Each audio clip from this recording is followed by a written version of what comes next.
So, resume again kasi mayroong technical part na kuan.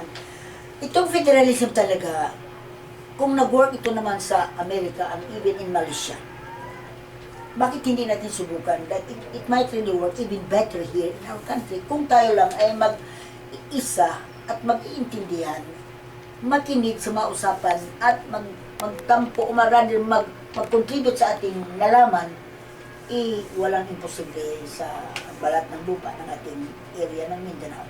So, itong federalism, ibalik ko, I repeat it, na ang mga problema malaki man o hindi sa loob ng halimbawa Region 10. Yan ang pag-usapan ng mga taong mga official na binubuto ng mga tao diyan sa loob. Madali lang mariresolba. Itong mga bagay na hindi nila makaya kasi hindi naman regional in nature, kung national naman, yan ang ating ipadala doon sa itaas. O wala na kaming magawa nito kasi this is national in scope already. Kaya nga mayroon na kayong paki. So mayroong mga bawal, mayroong mga pahintulot. Yan ang gagawin ng mga opisyal ng isang region na maging isang federal state o federal region. Hindi ba maganda ito mga kaibigan ko? Kung hindi naman itong, because Ramos Duterte is really opting for this and other people like Kanoy, possibly, maybe hindi natin maiwasan ang pag-isip na baga these people are very really hoping to become a governor of a certain state or certain federal state. Well, it doesn't matter, basta siya ang piliin ng taong bayan at maglago naman itong ating region sa pamaraan ng magaling na pamangasiwa, good leadership, really good governance, which is a sign of people that are becoming mature already.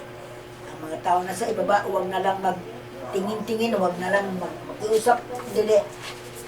Just wait na lang, mag-antay na lang kung anong ginagawa ng ating mga opisyal sa gobyerno. Hindi natin yan gawin anymore.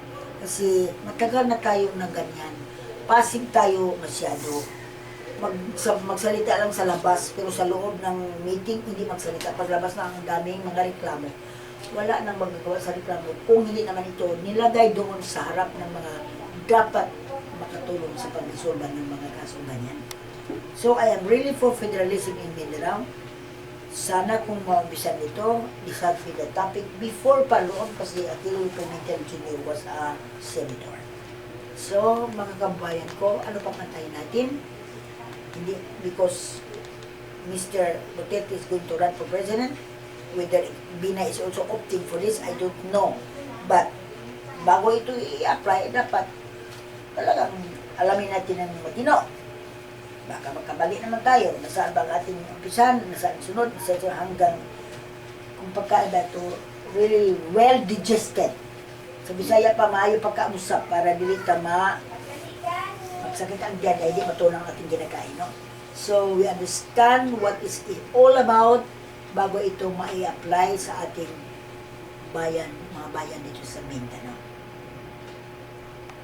Let's have a break for a moment, brought to you by Mind of Global Food Lines Blog, Mindanao Development Consultant Center Blog, and Abs Damahan Live TV Blog, and Team